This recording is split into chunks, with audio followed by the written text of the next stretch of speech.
Namaskar, Jai Shri Krishna. Enlightening text 34 of chapter 6.Purusa-Sukta confirmed of second canto, the cosmic manifestation of Srimad Bhagavatam.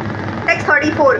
Na bharati me angam vrushopa lakshate na vai kva chinme manaso vrushaha gatiha na me rishikani patantya satpathe yanme rudauta kantyavata dhruto hariha. O Narad, because I have got hold of the lotus feet of the Supreme Personality of Godhead Hari with great zeal, whatever I say has never proved to have been false, nor is the progress of my mind ever deterred, nor are my senses ever degraded by temporary attachment to matter. Lord Brahma is the original speaker of Vedic wisdom to Narad, and Narad is the distributor of transcendental knowledge all over the world through his various disciples like Vasudevaya and others. The followers of Vedic wisdom accept the statements of Brahmaji as factual truth, and transcendental knowledge is thus being distributed all over the world by the process of disciplic succession from time immemorial since the beginning of the creation. Lord Brahma is the perfect liberated living being within the material world, and any sincere student of transcendental knowledge must accept the words and statements of Brahmaji as infallible. The Vedic wisdom is infallible because it comes down directly from the Supreme Lord unto the heart of Brahma, and since he is the most perfect living being, Brahmaji is always correct to the letter. And this is because Lord Brahma is a great devotee of the Lord who has earnestly accepted the lotus feet of the Lord as the supreme truth. In the Brahma Samhita, which is compiled by Brahmaji, he repeats the aphorism, Govindam Adipurusham Tama Aham Bhajami. I am a worshipper of the original personality of Godhead Govinda, the primeval Lord.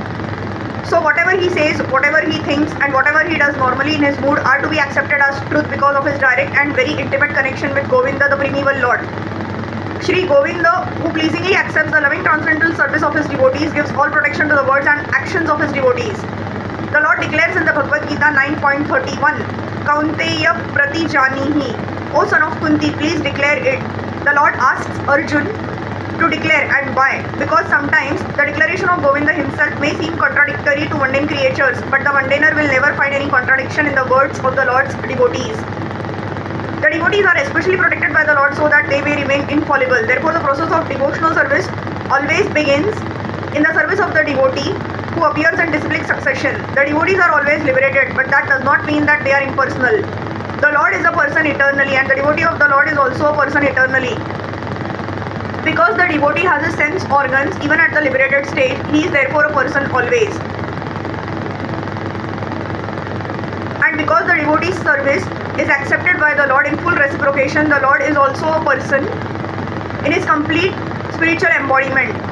The devotee's senses being engaged in the service of the Lord never go astray under the attraction of false material enjoyment. The plans of the devotee never go in vain, and all this is due to the faithful attachment of the devotee for the service of the Lord. This is the standard of perfection and liberation. Anyone beginning from Brahmaji down to the human being is at once put on the path of liberation simply by his attachment in great earnestness for the Supreme Lord, Shri Krishna, the primeval Lord. The Lord affirms this in the Bhagavad Gita 14.26. Mam cha yo avyabhicharen bhakti yogen sevate sa gunan samati yatan brahma bhuyaya kalpate. Anyone therefore who is earnestly serious in heart and soul about being in intimate touch with the personality of Godhead in the relationship of transcendental loving service will always be infallible in words and action. The reason is that the Supreme Lord is absolute truth, and anything earnestly doted with the absolute truth attains the same transcendental quality. On the other hand, any amount of mental speculation on the strength of material science and knowledge without any bona fide touch with the absolute truth is sure to be a mundane untruth and failure, simply due to not being in touch with the absolute truth. Such godless, unfaithful words and actions, however materially enriched, are never to be trusted. That is the purport of this important verse. A grain of devotion is more valuable than tons of faithlessness. Hare Krishna.